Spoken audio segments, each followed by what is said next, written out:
So the last bit of picture editing for my most recent visit to Peabody Essex Museum in early 2024 with a macro type Sigma 18-50 lens on a Sony camera. Wonderful lens, and it allowed me to zoom into mostly hands and eyes on this picture. Let's start with the first one. Just got a few pictures for this last video, and this is of a figure type display. Had what looks like a kid being enveloped by a large bird, maybe an eagle. Now, if you're a kid and you see and there's an eagle this big, you're in trouble. I don't care if it's a pet, but you know, wonderful piece regardless. Wonderful, wonderful piece. Expertly lit, and this one actually was not too impressed with this picture. From a distance, it looked real cool, but now that I look at it, I probably wouldn't have taken this picture because I don't think it does the artwork much justice. Some of these pictures, some of these artworks have a lot of detail up close and some don't. Like this one has a lot of detail up close. It's a small piece of a larger painting where it's clear that this character is an important part of the piece, otherwise the artist would not have included it. However, it's so wonderfully done. It looks like his face is being lit, his face and arm, and there's a lot going on the left. I did not take a picture of that. I just took a picture of this small bit here because I think it is an interesting part that could have been easily missed. What would I have done differently? Maybe straighten it a little bit more.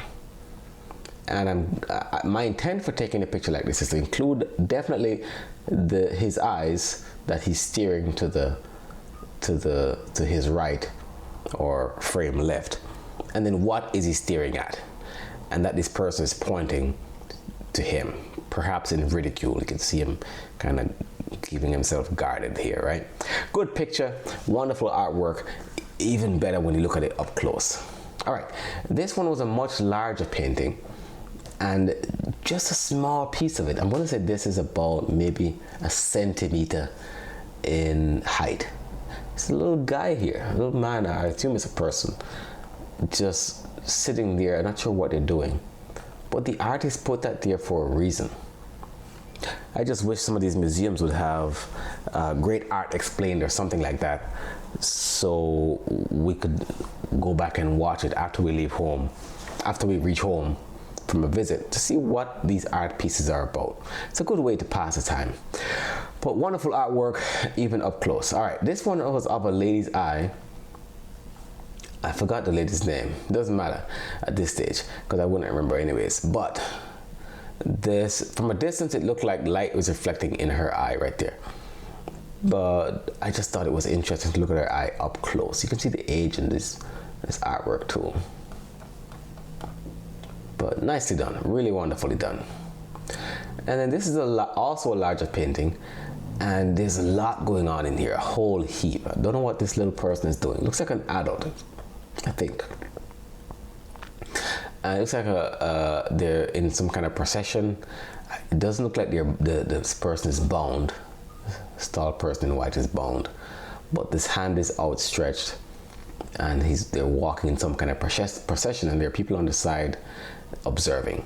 Really, really cool stuff. All right, this other one here is also of a larger painting. Most of these are, and this also is an example of how easily we could miss small details in these photos. I would love a museum to allow me to come in and show them these pictures and then have somebody narrate what's really going on. Perhaps someone who knows the artist's intent.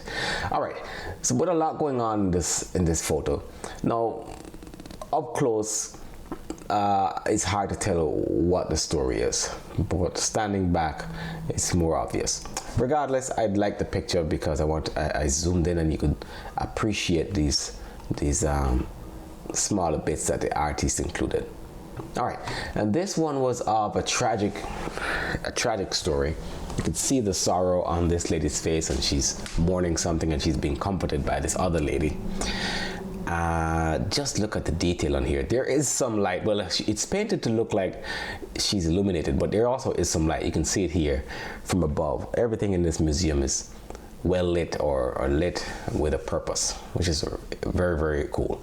All right, but look at the detail on this, man. This is about, I'm going to say, a few inches by a few inches in width and height. All right, and this is of, I forgot this person's name, but also well lit. Now, let me take this off. This is taken in RAW, but there's only one light illuminating this hero. And he's looking straight at you. And the background is, it should be clear that there's much separation, but this is some distance away from the statue. And it's not made to, I'm not sure if the intent was for it to be camouflaged, but regardless, what I would have done differently is to make sure the thing that's on his head lines up with this bit here in the middle, to make it a little bit more symmetrical, perhaps. But maybe it works out because it shows that it's not a part, it's not it's not on the same plane, maybe. And I deliberately did not include the feet because the story is actually in the eyes. You could tell he's holding something, and he's adorned with some kind of garment. It just looks regal. All right, and this one here is a small piece, maybe a few inches, but the amount of detail in here is incredible, absolutely incredible.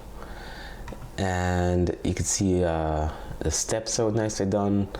There are openings in here. Don't know what the story is, but really cool stuff.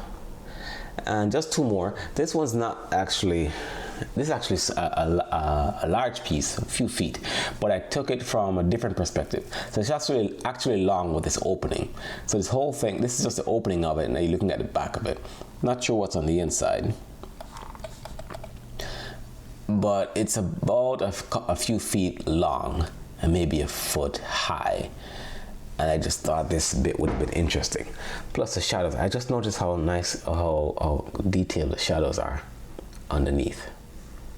And the last one in this series is the first thing that you see, one of the first things that you see when you walk into this room. Now, clearly this is not a macro shot. However, this piece I think is interesting because of, well, not only the painstaking effort they took to display it, suspending everything from the ceiling with sticks, but with the lighting and this bit that's underneath that curves with it, right? So it kind of curves all the way around. And there's just too much in this museum to appreciate in one day. Even if you took your time for 4 hours, you would still have to come back a few more times to appreciate all the detail. And this is just one of the many things that you can enjoy here. All right, so this is another cool perspective. What would I have done differently is, I don't know if this adds any value over here on the right. So maybe I could have cropped that off. I'm not gonna blame the company I was with, but maybe if I crop that off. And then I didn't need to include this opening here. So maybe angled the camera a little bit more this way towards the right. And then that would have been a little bit more interesting. Regardless, wonderful exhibit, so photography. All right, take it easy.